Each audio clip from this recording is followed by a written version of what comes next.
এই যে সুলাইমান নবীর সাথে কি আছে? সৎসঙ্গে স্বর্গবাস। একটা গাভী জান্নাতে যাবে। কি ওই গাভীর নামে আল্লাহ সূরার নাম দিলেন, নাম কি? সূরা বাকারা। কেন গাভী জান্নাতে যাবে? গাভীর কোনো কাম জান্নাতে নাই, যাবে কেন? বলে আল্লাহ বুঝাইতে চান ভালোর সাথে চললে তোমার পুরস্কার ভালো। একটা গাভী মুসা নবীর সাথে সম্পর্ক হওয়ার কারণে সে জান্নাতে যাবে। ও আল্লাহর বান্দার একটা পিপিলিকা সুলাইমান নবীর সাথে সম্পর্কের কারণে সোহবতে জান্নাতে যাবে। কুকুর কেন জান্নাতে যাবে? বলে আল্লাহওয়ালার সাথে সম্পর্ক, একটু সম্পর্ক আছে এই কারণে। সালেহ আলাইহিস সালামের সাথে সম্পর্কিত উটনি জান্নাতে যাবে।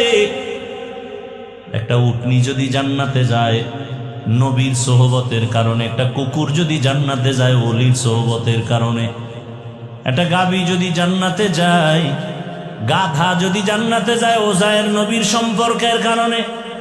ও মানুষ, তুমি যদি আলেমের সাথে সম্পর্ক রাখো, ভালোর সাথে সম্পর্ক রাখো, তুমি কেন জান্নাতে যাইবা না?